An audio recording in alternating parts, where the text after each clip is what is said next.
Hey everyone, welcome back. It's me, Rob, and in the last video I uploaded, I went over my approach to building cased-in refrigerator cabinets inside of Cabinet Vision. And in this video, I'm going to go over my approach to building blind cabinets. I'm in Cabinet Vision version 24.4, and I just created a new job and I threw two walls in at a 90 degree. Most of you know what blind cabinets are, but for those of you who don't, whenever you need to make a 90 degree turn, you need some type of a solution to make that turn, and a blind cabinet is one of those solutions when it comes to making a 90 degree turn. And it's most of the time you're going to be doing that in the kitchen.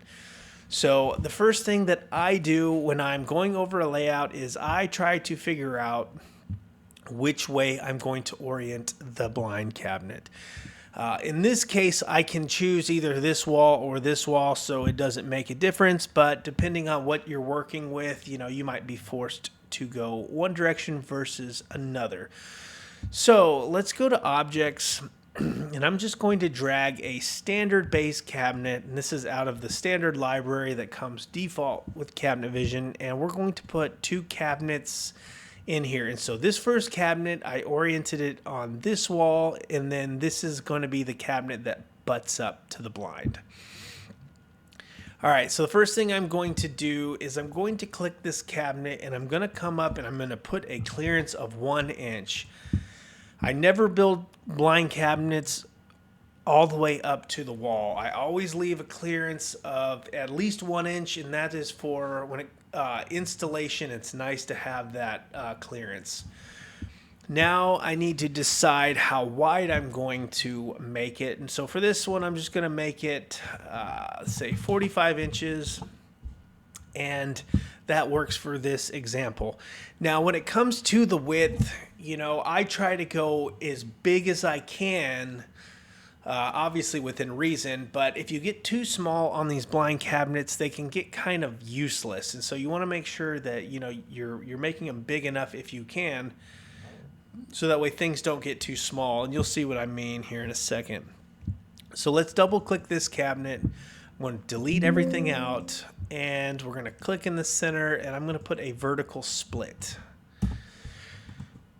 All right, so in this style, I'm going to make it 5.5 inches. And then this is our blind side. I'm going to click this, and I'm going to make this width 20 inches. For a base blind, this 20 inches is always the same for me. And so I will lock this once I do that, make that change, because, if I change this cabinet at all, I want this to stay 20 inches. And then this is going to stay 5.5. And if we back out here and take a look at what we're doing, we can see that it's starting to look more like a blind cabinet. And that 20 inches is, that's going to be right here. And then you have this style here that butts up, that the cabinet will butt into. So if you've never done blind cabinets before, just trust me on this. Make your blind opening 20, and then make your 5.5 style in the center, and then you should be safe if you're doing a standard 24-inch deep cabinet. Now, obviously, if you're going to be doing a deeper cabinet or a shallower cabinet, this will change, but this is based on a standard depth of 24 inches. All right, so let's finish this cabinet out. So this side, we could do something like a horizontal split here, so like a drawer in a door. And we wanted, the hinging is usually going to be hinged towards the blind. And so this is a pretty, I feel like it's a standard blind cabinet that will work in this situation. Now, there are a couple things to keep in mind, and clearances when it comes to hardware, drawer pulls, things like that. This is where I started making mistakes early on, and I just, it's one of those things I didn't think about it until it happened, and then, I was out there fixing stuff. So if we go to the elevation view, if I were to build this just like this, in theory it would work. However, if you start putting handles on it, this drawer, when this drawer opens, it will no doubt hit this pole or handle, and you would not be able to open this, and you're going to get a call from a client saying, hey, I can't open this drawer because it is hitting the handle. And I'm personal experience, I've done that a few times. I was not good at learning my lesson, apparently, so I had to make a couple mistakes over and over again. But that's why I'm making these videos, so that way you can avoid a lot of those mistakes. All right, so how do we fix that? Well, we've got this style is fatter here, so what we can do is we can come over to this cabinet and we can click on this style, and we can make this one say something like 3 inches. You know, you can even do 3.5, whatever you feel you need to clear any hardware you have. If you have bigger hardware, maybe you want to go a little more. But this pushes these doors and these drawers off of that side, so that way when you do open the doors and drawers, you're going to clear that hardware. So in this scenario, if we did this at 3, we should have no problem clearing the hardware for that drawer. Another thing to keep in mind on these blinds, if you don't have you know, too much space to work with, I'm going to show you, like, if you come down to, let's say, like 38 inches, this is where this can start to get really small and it can be kind of hard to use. So, you know, that's why I always try to shoot for as big of a blind as I can, because, you know, you just want to be able to reach in there. Like, this is so small as it is, you're never going to be able to reach in there and get anything. So, you know, just if you can, you know, go bigger versus smaller. Another thing to keep in mind, that sometimes there are, you know, people will request certain types of hardware that are designed to go into blind cabinets. So this is an example of something that I do fairly regularly, and it's like a kidney pullout, or I forget the exact name, but it's designed to go, you pull it out, push it in, and it goes into that blind area, replaces the shelves, and obviously it's a lot easier to get things in and out of. Whenever you do stuff like this, you have to keep in mind that you're going to need minimum width clearances, or there's going to be minimum width requirements, and you can see here in this picture that this is wider.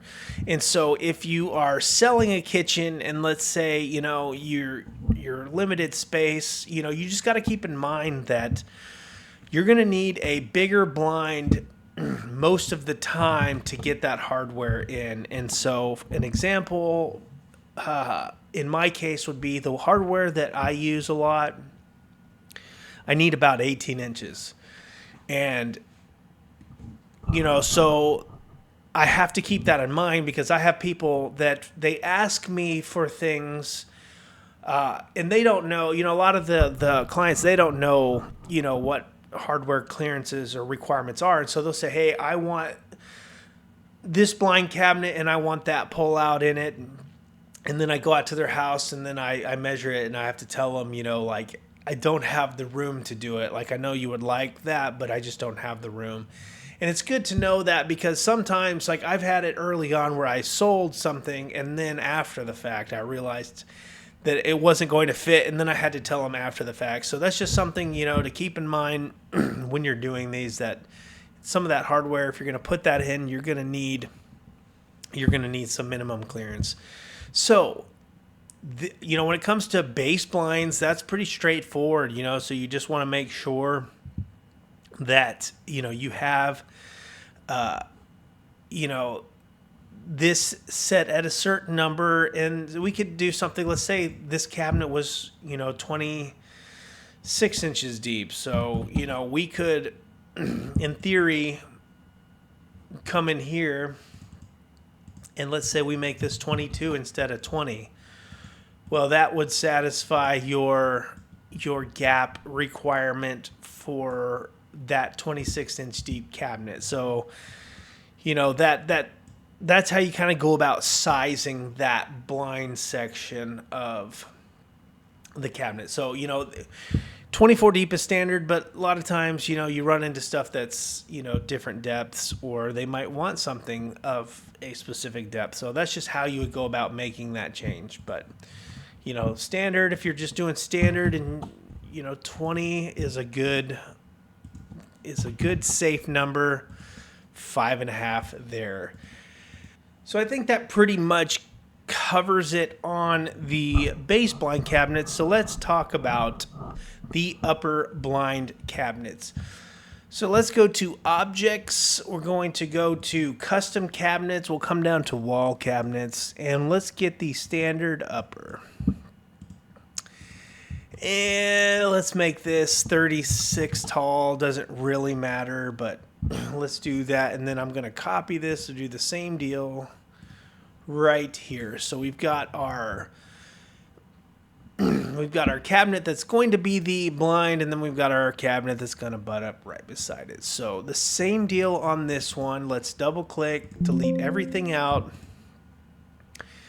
And we're going to do pretty much the exact same thing here. We're going to make this center style 5.5. But obviously the only thing, this won't be the same. It won't be 20. What we're going to do here is we're going to make this 6.5. So I've got a 6.5-inch space here, and then a 5.5-inch style. And then here, let's just put a door. Hinge goes towards the blind side, and if we go to 3D, that looks pretty good. Now, same deal here. I want to move this 1 inch from the wall because I think it's just good practice to have that clearance. But yeah, it's pretty much the same concept. And obviously, like the bases, if these are a little deeper, you can make that a little wider, that opening. But if you're doing standard 12-inch deep upper cabinets, 6.5, 5.5, and then your door will work. So, what happened there? There we go. So all in all, it's a pretty simple thing to do. Again, it's the things that that can kind of trip you up a little bit. It's these clearances when opening the doors. Now the uppers, typically you don't have the same risk all the time. Generally if you do those, you'll be able to open these doors. But you could also, if you wanted to give it a little more clearance, it's the same deal. You could come in to this left style on the cabinet beside it, make that style a little bigger, and then it'll, push out that door a little bit more if that makes you feel more comfortable. But yeah, it's pretty simple, but like I said, it's one of those things that I got tripped up a few times when I started, and so it seemed simple, and then I learned some lessons. Actually I had a multi-unit project that I forgot to put the clearances on this base, and I had to go through and I had to fix all of them. So that being said, I'll show you real quick what I did to fix it.